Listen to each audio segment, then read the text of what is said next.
They slowly walked back to camp. The tall man was the Texas Attorney General, the chief law enforcement officer for the state.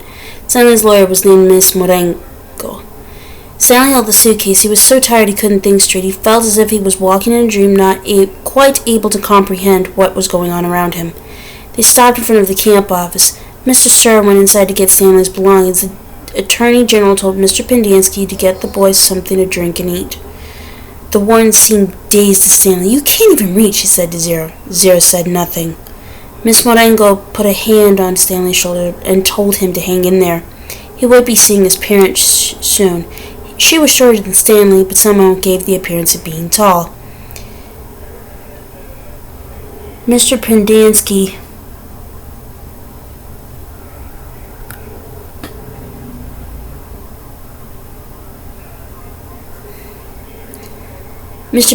returned with 2 cartons of OJ and 2 bagels. Stanley drank the juice but didn't feel like anything.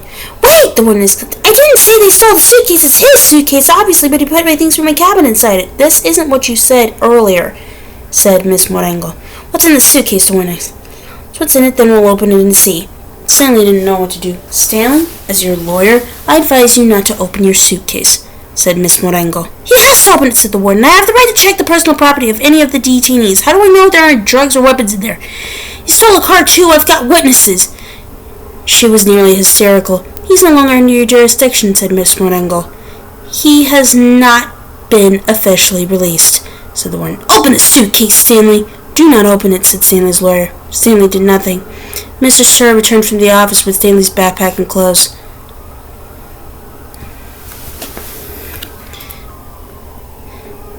The AG handed Miss Morengo a sheet of paper. "You're free to go," he said to Stanley. "I know you're anxious to get out of here, so you can just keep the orange suit as a souvenir or burn it, whatever you want. Good luck, Stanley." Stanley reached out his hand to shake, but Miss Morengo hurried Stanley away. "Come on, Stanley," she said. "We have a lot to talk about." Stanley turned to look at Zero. He couldn't just leave him here. Zero gave him thumbs up.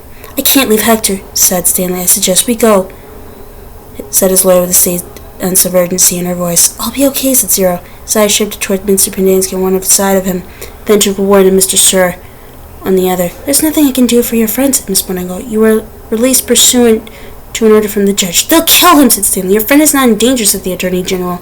"There's going to be an investigation into everything that's happened here. For the present, I am taking charge of the camp." "Come on, Stanley," said his lawyer. "Your parents are waiting." Stanley stayed where he was. His lawyer sighed. "May I have a look at Hector's file?" she asked. "Certainly," said the Attorney General. "Miss Margaret, go get Hector's file." She looked at him blankly. "Well?" The warden turned to Mr. Pendanski. "Bring me Hector's and Rudy's file." He stared at her. "Get it!" she ordered. Stanley went into the office. He returned a few minutes later and announced the file was apparently misplaced. The Attorney General was outraged. "What kind of camp are you running here, Miss Walker?" The one said nothing. She stared at the suitcase. The Attorney General assured Stanley's lawyer that he would get the records. "Excuse me while I call my office." He turned back to the war. "I assume the phone works?" He walked into the camp office, slammed the door behind him.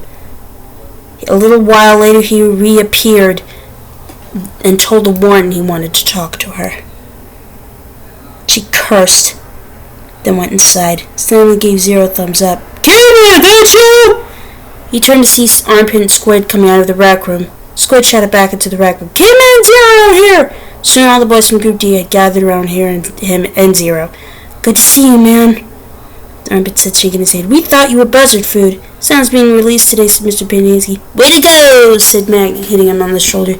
"And you didn't even have to stop when we were all sick," said Squid.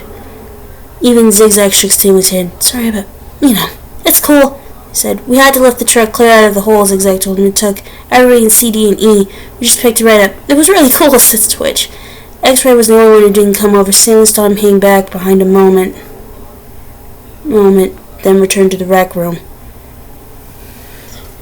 "Guess what?" said Maggie, glancing at Mr. Pendanski. "Mom says we don't have to dig any more holes." "That's great," said Stanley. "Will you do me a favor?" asked Squid.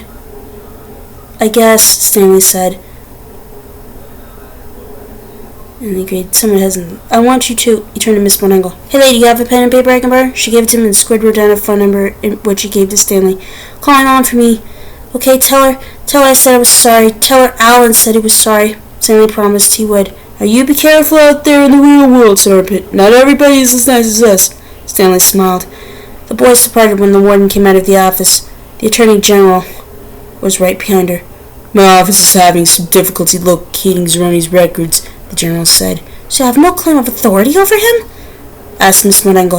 I didn't say that. He's in the computer. We just can't access his records. It's like they've fallen through a hole in cyberspace. A hole in cyberspace, Miss Marengo repeated. How interesting. When is this release date? I don't know. How long is that? Has he been here? Like I said, we can't. So what are you planning to do with him? Keeping him confined indefinitely without justification while you go crawling through black holes in cyberspace? The Attorney General stared at her. He was obviously incarcerated for a reason. Oh, and what reason was that? The AG said nothing. Stanley's lawyer took hold of Sierra's hand. Come on, Hector, you're coming with us.